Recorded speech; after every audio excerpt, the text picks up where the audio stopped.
నమస్కారం. ఈరోజు మనం ఒక ఆసక్తికరమైన మెడికల్ మిస్టరీని ఛేదించబోతున్నాం. అదేంటంటే చాలా సాధారణంగా అనిపించే ఒక పొట్టనొప్పి వెనక ఉన్న అసలు కథ. ఎన్నో అపోహలు, మరెన్నో భయాలు ఉన్న ఈ గాల్ బ్లాడర్ స్టోన్స్ అంటే పిత్తాశయంలోని రాళ్ల గురించి ఈ విశ్లేషణలో పూర్తిగా తెలుసుకుందాం. ఒక మంచి భారీ భోజనం లేదా కాస్త నూనె ఎక్కువగా ఉన్న ఫుడ్ తిన వెంటనే పొట్టలో భయంకరమైన నొప్పొస్తుంది కదా. అబ్బా, ఏదో గ్యాస్ ట్రబులే అని చాలాసార్లు దాన్ని లైట్ తీసుకుంటాం. కానీ నిజంగా అది గ్యాస్ సమస్యేనా, లేక లోపలింకేదైనా జరుగుతుందా? ఈ ప్రశ్నకు సమాధానం మనం ఖచ్చితంగా తెలుసుకోవాలి. అందుకే ఈ విశ్లేషణలో మనం ఒక స్పష్టమైన ఆర్డర్ ఫాలో అవుదాం. అసలు ఈ గాల్ స్టోన్స్ అంటే ఏంటి, ఆ రాళ్లు లోపల ఎలా తయారవుతాయి, వాటి ముఖ్యమైన లక్షణాలు ఏంటి, అలాగే దీనికున్న బెస్ట్ ట్రీట్మెంట్స్, అపోహలు, ఇలా అన్నీ ఒకదాని తర్వాత ఒకటి చూద్దాం.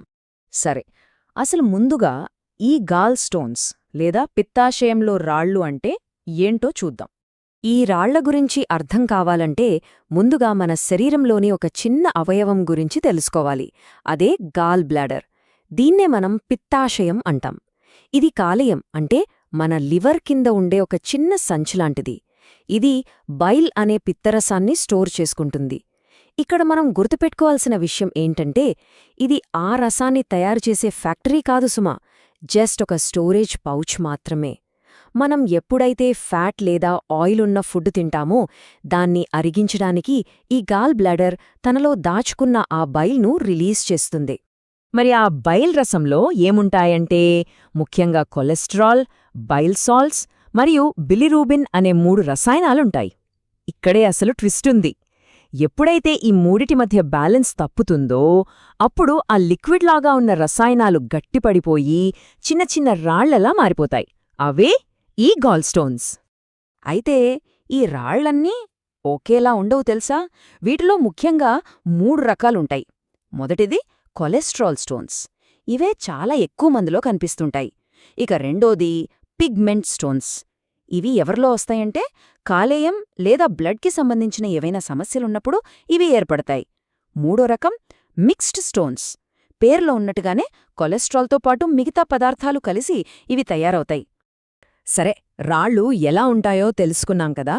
ఇప్పుడు రెండో విభాగానికి వెళదాం. అసలు ఈ రాళ్ళు ఎలా, ఎందుకేర్పడతాయి, ఎవర్లో ఇవి వచ్చే ఛాన్సెస్ ఎక్కువ? ఈ రాళ్ళు ఏర్పడటానికి కొన్ని ముఖ్యమైన కారణాలున్నాయి. సాధారణంగా హార్మోన్లలో వచ్చే మార్పుల వల్ల, మరీ ముఖ్యంగా ప్రెగ్నెన్సీ సమయంలో మహిళల్లో ఈ సమస్య వచ్చే అవకాశం కాస్త ఎక్కువ.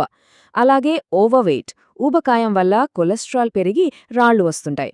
ఇంకో పెద్ద కారణమేంటంటే మనం లాగించేసే ఫాస్ట్ ఫుడ్స్, ఫ్రైడ్ ఫుడ్స్. వీటితో పాటు డయాబెటీస్ ఉండటం, 40 ఏళ్లు దాటటం, ఫ్యామిలీలో ఎవరికైనా ఈ సమస్య ఉండటం లాంటివి కూడా కొన్ని కారణాలు. ఇక్కడ ఇంకో సర్ప్రైజింగ్ విషయం చెప్పనా? క్రాష్ డైటింగ్ చేసి సడన్గా బరువు తగ్గిపోతారు చూసారా, అలా అతి వేగంగా బరువు తగ్గడం వల్ల కూడా ఈ రాళ్లు ఏర్పడటానికి పర్ఫెక్ట్ వాతావరణం తయారవుతుంది.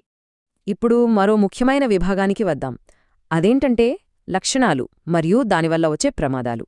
సాధారణంగా వచ్చే అజీర్తికి, ఈ గాల్ బ్లాడర్ సమస్యకు మధ్య ఉన్న తేడాను మనం ఎలా గుర్తుపట్టాలి?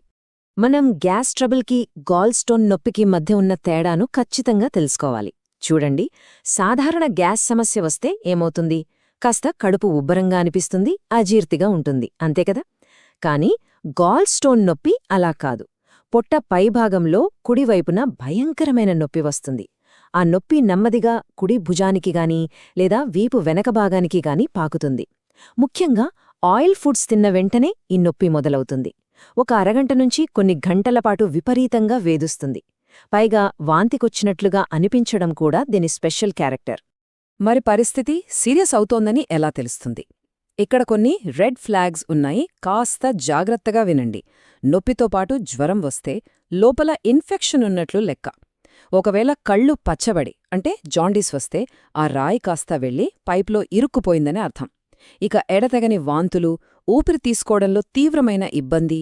ఈ 4 లక్షణాల్లో ఏది కనిపించినా సరే అస్సలు టైం వేస్ట్ చేయకుండా వెంటనే ఎమర్జెన్సీ మెడికల్ కేర్ తీసుకోవాలి.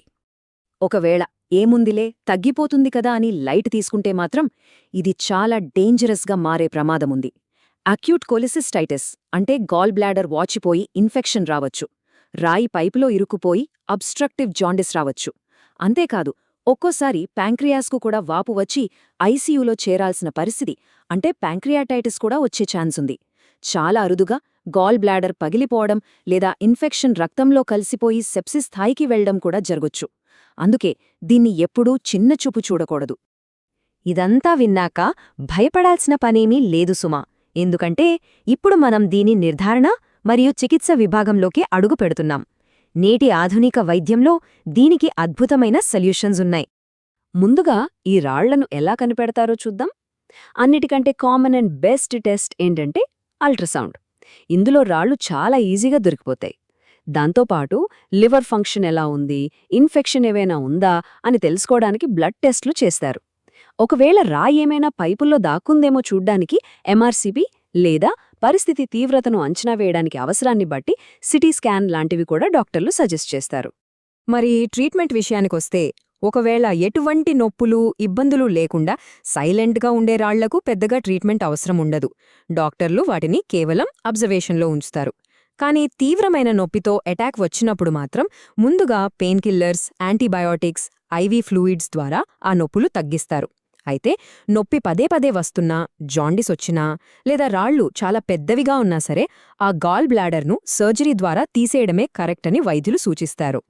సర్జరీ అనగానే ఎవరికైనా కొంచెం భయం వేస్తుంది కదా, కానీ అస్సలు టెన్షన్ పడకండి. ఇప్పుడున్న లాప్రోస్కోపిక్ సర్జరీ చాలా సింపుల్ అండ్ అడ్వాన్స్డ్.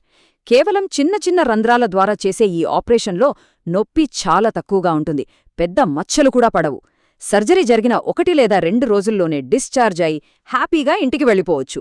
ఆ తర్వాత 1-2 వారాల్లోనే మన రొటీన్ పనులన్నీ పూర్తిగా చేసేసుకోవచ్చు. ఇదిప్పుడు చాలా కామన్ అండ్ సేఫ్ ప్రొసీజర్ అయిపోయింది. ఇక్కడ అందరికీ వచ్చే అతిపెద్ద డౌట్ ఒకటుంది, గాల్ బ్లాడర్ తీసేస్తే ఎలా అని. కానీ నిజమేంటంటే గాల్ బ్లాడర్ లేకుండా కూడా మనం 100% నార్మల్ లైఫ్ లీడ్ చేయొచ్చు. ఇందాక మనం మాట్లాడుకున్నాం కదా, గాల్ బ్లాడర్ అనేది జస్ట్ ఒక స్టోరేజ్ పౌచ్ మాత్రమే. అది తీసేసినా సరే మన కాలేయం కంటిన్యూస్గా ఆ బైల్ లేదా పిత్తరసాన్ని తయారు చేస్తూనే ఉంటుంది. అది డైరెక్ట్గా పేగుల్లోకి వెళ్ళిపోతుంది. మన శరీరం ఆ కొత్త సిస్టమ్కి చాలా త్వరగా అలవాటు పడిపోతుంది. కాబట్టి ఆ టెన్షన్ అస్సలొద్దు. ఇక మనం ఈ విశ్లేషణలో చివరి విభాగానికి వచ్చేశాం. అవే నివారణ మార్గాలు, అలాగే మనలో చాలామంది నమ్మే కొన్ని అపోహలు. సొసైటీలో ఉన్న కొన్ని అపోహలను ఇప్పుడు క్లియర్ చేసుకుందాం. మొదటి అపోహ ఏంటంటే, పొట్టలో నొప్పి వస్తే అది ఎప్పుడూ గ్యాస్ వల్లే. ఇది కరెక్ట్ కాదు. కుడివైపు పైన వచ్చే ప్రతి నొప్పి గ్యాస్ కాదు, అది గాల్ స్టోన్స్కి వార్నింగ్ కూడా కావచ్చు. ఇక రెండో పెద్ద అపోహ, ఏవో మందులు వాడేస్తే ఈ రాళ్లు పటాపంచలైపోతాయని. ఇది పూర్తిగా రాంగ్. చాలా వరకు రాళ్లకు సర్జరీ మాత్రమే పర్మనెంట్ సొల్యూషన్. మూడో అపోహ, సర్జరీ చాలా ప్రమాదకరం. కానీ మనం ఇందాక చెప్పుకున్నట్టు ఇప్పటి లాప్రోస్కోపిక్ సర్జరీలు చాలా అంటే చాలా సేఫ్. మరి అసలు ఈ రాళ్లు రాకుండా ఎలాంటి జాగ్రత్తలు తీసుకోవాలి? ఒకవేళ సర్జరీ అయితే ఆ తర్వాత ఏం చేయాలి? సర్జరీ అయిన వెంటనే కొన్ని రోజుల పాటు కొవ్వు తక్కువగా ఉండే, ఈజీగా అరిగే ఫుడ్ తీసుకోవాలి. ఆ తర్వాత మెల్లగా నార్మల్ డైట్కి వచ్చేయచ్చు. ఇక రాళ్లు రాకుండా ఉండాలంటే మాత్రం బరువు కంట్రోల్లో ఉంచుకోవడం, రెగ్యులర్గా వ్యాయామం చేయడం చాలా ముఖ్యం. నూనె, ఫ్రైడ్ ఫుడ్స్ బాగా తగ్గించేసి ఫైబర్ ఎక్కువగా ఉండే కూరగాయలు, పండ్లు లాగించేయాలి. మరీ ముఖ్యంగా ఆ క్రాష్ డైటింగ్స్ జోలికి వెళ్ళకండి. అలాగే డయాబెటీస్ ఉన్నవాళ్లు షుగర్ లెవెల్స్ అదుపులో ఉంచుకుంటే ఈ సమస్యను చాలా వరకు రాకుండా ఆపొచ్చు. సో ఈరోజు మన విశ్లేషణ ముగించే ముందు ఒక్క విషయం గుర్తుంచుకుందాం. కేవలం గ్యాస్ కదా అని లైట్ తీసుకునే కడుపు నొప్పి గ్యాస్ స్టోన్స్కు సిగ్నల్ కావచ్చు. సరైన టైంలో చెక్ చేయించుకుంటే భవిష్యత్తులో వచ్చే ఎన్నో ఇబ్బందులను తప్పించుకోవచ్చు. ఈ మెడికల్ ఎక్స్ప్లెయినర్ మీకు ఒక మంచి క్లారిటీ ఇచ్చిందని అనుకుంటున్నాం. ఇన్ఫర్మేషన్ యూస్ఫుల్గా అనిపిస్తే దయచేసి లైక్ చేయండి, ఇతరులకు షేర్ చేయండి, మరియు తప్పకుండా సబ్స్క్రైబ్ చేసుకోండి. ఇంకేదైనా హెల్త్ టాపిక్ గురించి మీకు పూర్తిగా తెలుగులో విశ్లేషణ కావాలంటే కింద కామెంట్స్లో మాతో పంచుకోండి. మరో ఇంట్రెస్టింగ్ టాపిక్తో మళ్ళీ కలుద్దాం.